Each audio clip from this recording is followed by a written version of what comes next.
Yo guys, welcome back to another video. Today we are talking about the best and cheapest portrait lens that you can buy, which is the 50mm 1.8. There, I don't know if you can see it. Wait, there you go. That's it. Water break. Today I'm going to talk to you guys about its pros and its cons. Well, first let's get into why this is a good portrait lens. This lens can do an f-stop of 1.8. The f-stop is your aperture. The lower your aperture, the more depth of field you get, so the more blurriness in your image. We'll talk about that in a bit. I bought this lens for 60, 80, 70 quid or so by CEX. There is a better one. If you have the money, you can get this 50mm one for f1.4, which makes just makes the depth of field much more larger, which is shallower. Yeah, which makes the depth of field much more shallower, which makes it incredible. But if you don't have that much money, this is the best lens that you can get. Alright, if you're starting off with photography, I literally bought this a year ago and it's brought me some amazing images, which I'm going to show you now actually. The only downside about this lens is that it's got a fixed focal length, so it's only a 50mm. So if you attach this to your camera, you need to move about. Alright, with the images I'm going to show you, I need to move about and see what's up.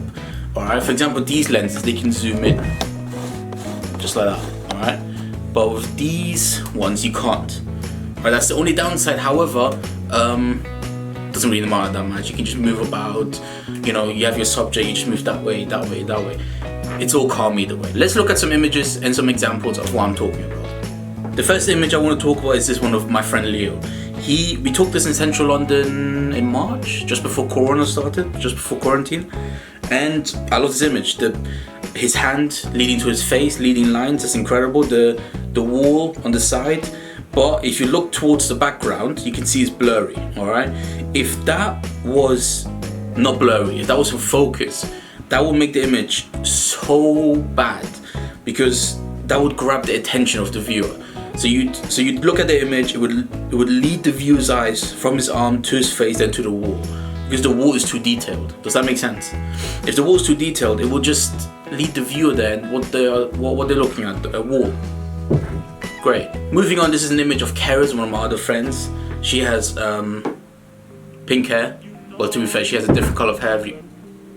Oh, holy shit, what was that? Yeah, but as you can see, again, she is totally in focus. The background is buttery smooth, but this is a great example of depth of field because the background is smooth, she's in focus, and then the leaves that are sort of framing, and they are also blurry. They're not taking away anything from the image. If they weren't blurry, if they were also in focus, that would sort of take away, the spotlight from Kara's. That would take away the spotlight. But since they're blurry, the first thing that you see is her. But to be fair, her hair is also, taking the viewer's eyes as well.